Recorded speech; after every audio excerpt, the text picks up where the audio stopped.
تم پڑھنے آئے ہو کہ پڑھانے آئے پڑھنے آئے ہو کہ پڑھانے آئے ہو اتنے پارا کہاں سے پڑھ کے آئے اتنے پارا کہاں سے پڑھ کے آئے ہو کہاں اپنے یہاں سے پڑھ کے آئے ہیں کس سے پڑھا ہے اماں سے پڑھا ہے کب پڑھا ہے کہا جب پیٹ میں رہے تب پڑھا ہے جب پیٹ میں رہے تب پیٹ میں رہے تب پڑھا ہے او ماں او بہنوں او میری بیٹیوں ماں کا کردار تو دیکھو ماں کا کلچر تو دیکھو ماں کا نیچر تو دیکھو ماں کا طریقہ تو دیکھو ماں کا دستور دیکھو امی کا نور دیکھو تب غوث اعظم حضور دیکھو کہہ دو سبحان اللہ پیٹ میں رہے تب پڑھا کہاں جب میں پیٹ میں تھا میری اماں جب روٹی کے لیے آٹا گوندتی تو قرآن پڑھتی تھی جب میری امی لوئی بناتی تو قرآن پڑھتی تھی جب میری امی اس کو جنابی تھپ تھپا کے پڑھاتی تھی تو قرآن پڑھتی تھی جب اسے چپاتی بنا کے توے پہ رکھتی تھی تو قرآن پڑھتی تھی جب اسے سیکتی تھی تو قرآن پڑھتی تھی کہہ دو سبحان اللہ ذرا زور سے بولو اللہ اللہ دیا سلائی لگاتی تھی تو قرآن پڑھتی تھی آگ جلاتی تھی تو قرآن پڑھتی تھی بستر باپ کے لیے بچھاتی تھی تو قرآن پڑھتی تھی باپ کے بستر پہ جاتی تھی تو قرآن پڑھتی تھی کہہ تو سبحان اللہ میری ماں جب جھاڑو لگاتی تھی تو قرآن پڑھتی تھی میری ماں جب برتن مانجتی تھی تو قرآن پڑھتی تھی اللہ اللہ میری ماں جب بستر پہ جاتی اور جناب علی آرام فرماتی تھی تو قرآن پڑھتی تھی ان کی ادا تھی اٹھتے بیٹھتے قرآن پڑھنا سوتے جاتے قرآن پڑھنا لیٹتے اٹھتے قرآن پڑھنا اللہ اللہ میری ماں 18 پارے کی حافظہ تھی اس لیے 18 پارہ پڑھتی تھی جب وہ پڑھتی تھی میں اسے یاد کرتا تھا کہہ دو سبحان اللہ 9 مہینہ میری ماں نے اس طرح مجھ کو پیٹ میں رکھ کے پرورش کیا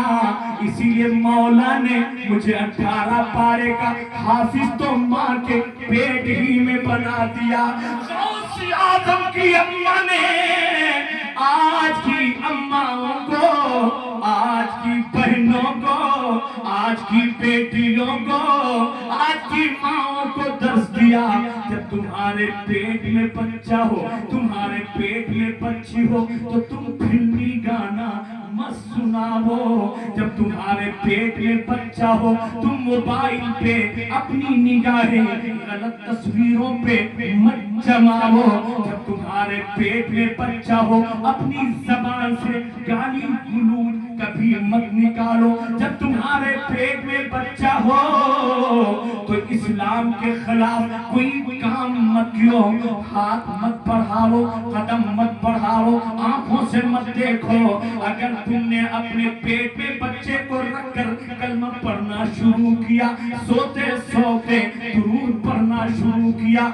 اٹھتے بیٹھتے نعت پڑھنا شروع کیا جناب عالی موقع ملتے ملتے قرآن کی تلاوت کرنا شروع کیا تو تیرا بچہ جب دنیا میں آئے گا نعت خواں بن جائے گا تیرا بچہ قرآن پڑھ کر اپنے ماں کو سنے گا حافظ قرآن بن جائے گا کہہ دو سبحان اللہ اور اگر تم نے گانا سنایا فلمی ترانہ سنایا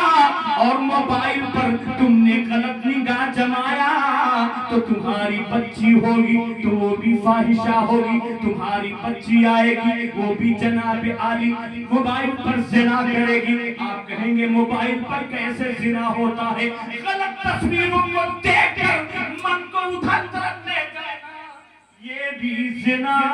ہے اس لیے میری ماں بہنوں اور میرے اسلامی شہزادوں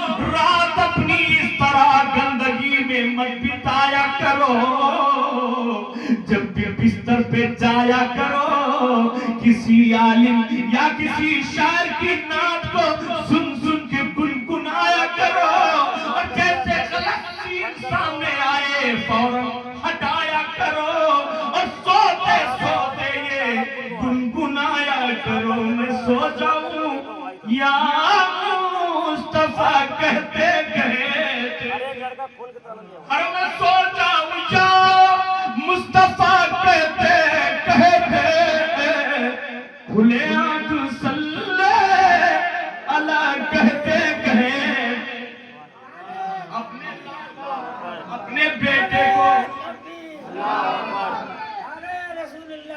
اپنے بیٹے کو توجہ کا طالب، اپنے بیٹے کو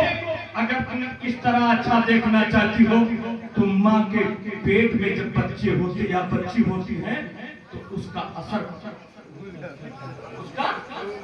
پڑتا ہے، بولو پڑتا نا؟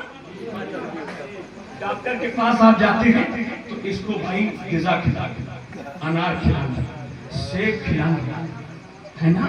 خون بڑھنے کے لیے اس کو جنابی یہ کھلانا وہ کھلانا، کھائے گی ماں؟ کیوں صاحب؟ کہا تاکہ لڑکا کمزور ہو، جب ماں کھائے گی لذت وہ پائے گی، پھل فروٹ کا اثر بچے پہ جا سکتا ہے، تو ماں اگر قرآن کی تلاوت فرمائے گی، نعت سنائے گی، مصطفیٰ کے گن گائے گی، قرآن پڑھے گی، دروس کے نغمے پیش فرمائے گی، تو کیا اس کا اثر بچے پہ نہیں جائے گا؟ اس لیے میری ماں آج یہاں سے درس لے کے اٹھنا، کبھی جناب علی اپنے بچے کو حرامی کہہ کے نہیں، مردود حرامی اپنی زبان میں وہ کہتے ہیں، یہ تو مولوی مولانا کی گالی ہے، مردود، خناس، نالائق، بدتمیز، تمہار گالی کونی طرح کا ہے؟ تم جانتے ہو ہے نا؟ اس لیے مائیں بھی اس کا احتیاط کرتے ہیں، جب ان کے شکم میں کوئی لال آئے تو خدا کی قسم آمینہ کے لال کا اور غوث اعظم انشاءاللہ تعالیٰ غوث اعظم کے کردار پہ آؤ گے، چور ہو ناکارے ہو، اپنی بات کہنے جا رہا ہوں، یقیناً سننا کی بارگاہ میں ہے، اور آنے کے بعد کہنے لگا یا غوث اعظم، سنا ہے آپ کے دربار میں کوئی جاتا تو خالی نہیں آتا،